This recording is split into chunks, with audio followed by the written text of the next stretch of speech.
सामान्य काळातील 7वा रविवार, वर्ष 3. ख्रिस्ताठाई माझ्या प्रिय बंधूंनो आणि भगिनींनो, एखाद्या माणसानं आपलं वाईट केलं, आपलं वाईट योजिले, आपल्या विरोधात वाईट कार्यस्थान केलं की त्या व्यक्तीविषयी आपल्या मनामध्ये रागाची, क्रोधाची आणि सुडाची भावना जागृत होते. त्या व्यक्तीला धडा शिकवला पाहिजे.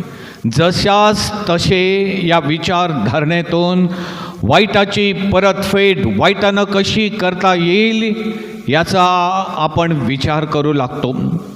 त्याला एकदाची अद्दल घडवली पाहिजे, त्या व्यक्तीला तिची जागा दाखवली पाहिजे.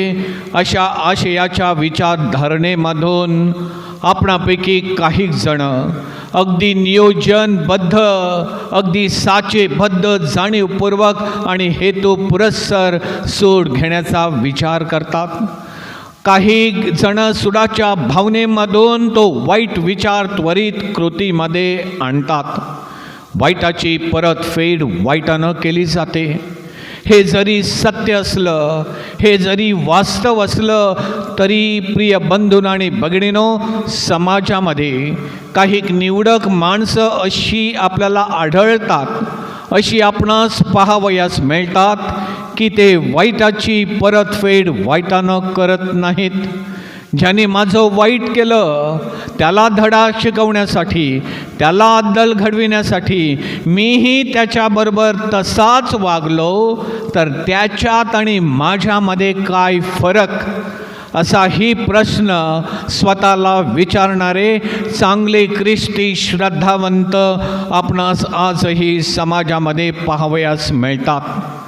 अशाच प्रकारच्या परोपकारी सद्भावनेतून आपणास विरोध करणाऱ्या, आपणास तुच्छ लेखणाऱ्या व्यक्तीबरोबर ते प्रेमानं राहतात. वाईटाची परतफेड चांगल्यानं करण्याचा प्रयत्न करतात. प्रिय बंधू भगिनींनो, शमूएलच्या पुस्तकातून घेतलेल्या आजच्या पहिल्या वाचनामध्ये दावीद आपल्यापेक्षा वरचढ होत आहे. तो प्रसिद्धीच्या झोतात आलेला आहे. इस्रायल जनता आपल्यापेक्षा दावीदाची प्रशंसा आणि कौतुक करत आहे. हे सत्य, हे वास्तव राजा शाऊल याला पाहावत नव्हतं. ते पचवायला जड जात होतं. दावीदाविषयी शाऊल राजाच्या मनी द्वेष, तिरस्कार आणि मत्सर फोफावलेला होता आणि याच स्वार्थी विचारधारणेमधून उत्तेजित होऊन या दावीदाला ठार मारण्याचा कट शाऊलानं रचलेला होता.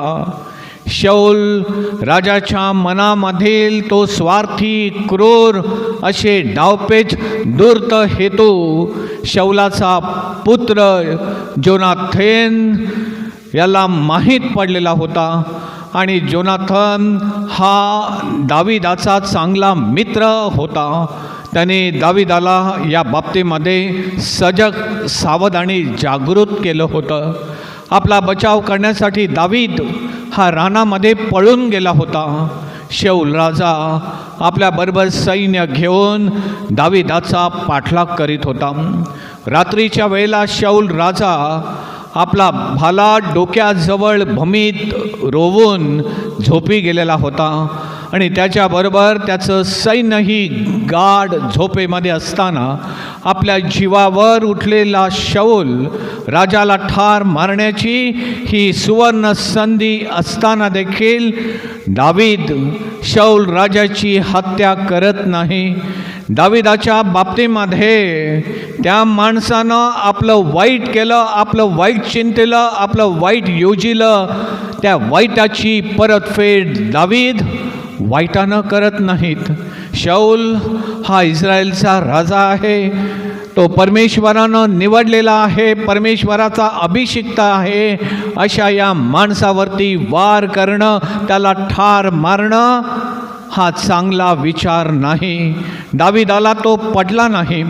वाईटाची परतफेड वाईटानं करण्याची संधी उपलब्ध असताना देखील दावीदानं त्या संधीचा गैरफायदा करून घेतला नाही. वाईटाची परतफेड त्यानं वाईटानं केली नाही.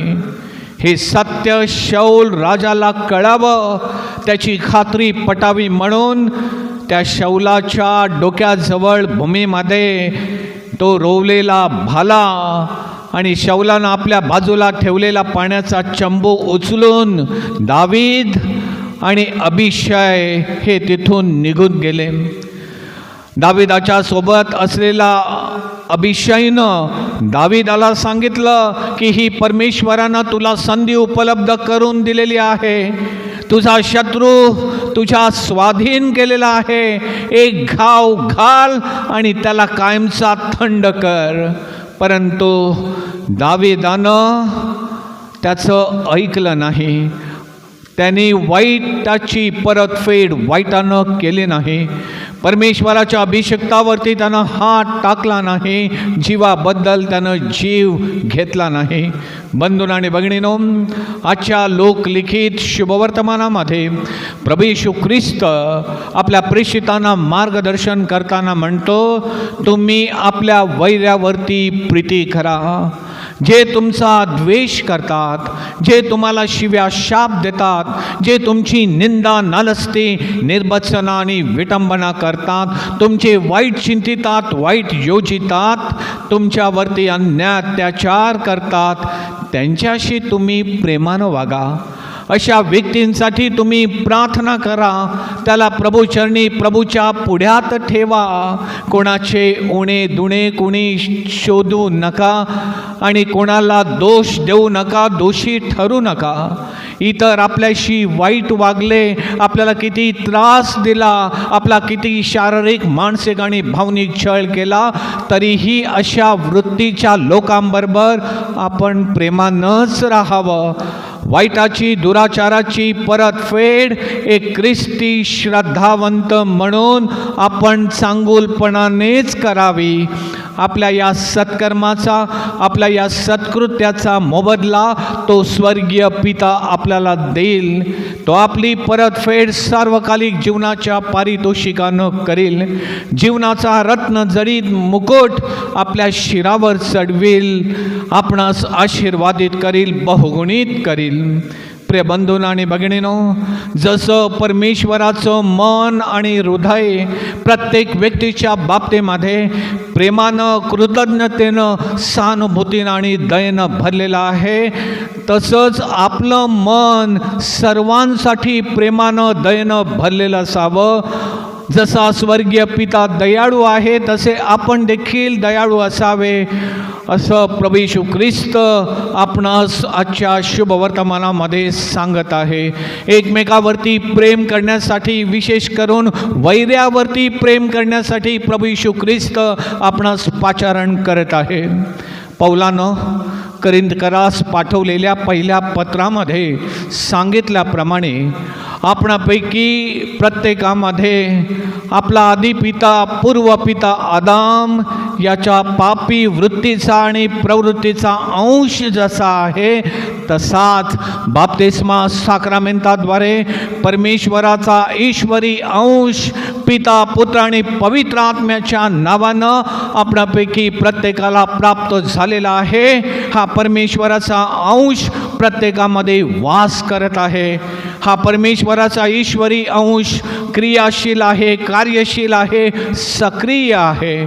आपल्यामध्ये असलेल्या आणि वसलेल्या पापी प्रवृत्तीवरती मात करण्यासाठी, या वाईटाची परतफेड चांगल्याने करण्याची शक्ती, कृपा, सामर्थ्य आणि प्रेरणा त्या परमेश्वरानं प्रत्येक व्यक्तीला दिलेली आहे. बंधूंनो आणि भगिनींनो, प्रश्न एकच आहे, आपण पापी आणि स्वार्थी मनाचे ऐकायचे, पापी मनाचे आपण चोचले पुरवायचे, स्वार्थाला आपण भीक घालायची, दुराचाराच्या आहारी आपण जायचं, वाईटाची परतफेड आपण वाईटानं करायची, की स्वर्गातून या पृथ्वीवर उतरलेल्या, आपल्यामध्ये वस्ती करून असलेल्या त्या प्रभू येशू ख्रिस्ताचे, त्या पवित्र आत्म्याचे आपण ऐकायचे, तो सांगेल ते आपण विश्वासानं करायचे.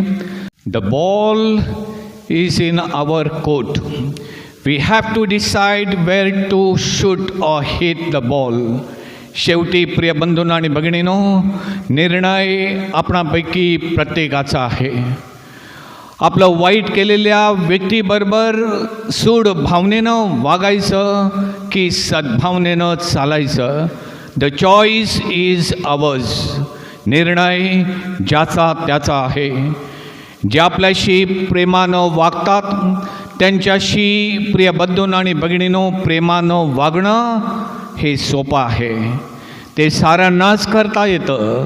खरी चॅलेंज, खरं आव्हान ख्रिस्ती श्रद्धावंतांच्या आध्यात्मिक जीवनाची आणि विश्वासाची खरी कसोटी ही वैरावरती प्रेम करण्यामध्ये आहे. आणि हेच करण्यासाठी आजची ही प्रभुवचनं आपणास प्रेरित करीत आहेत, आमंत्रण देत आहेत. करायचं की नाही हे आपण स्वतःहून ठरवायचं आहे. या बाबतीमध्ये प्रभू येशू ख्रिस्ताची कोणावरती सक्ती नाही, कोणावरती जबरदस्ती नाही, परंतु प्रभू येशू ख्रिस्ताचा अनुयायी म्हणून हे आपणा प्रत्येकाकडून अपेक्षित आहे. आमेन.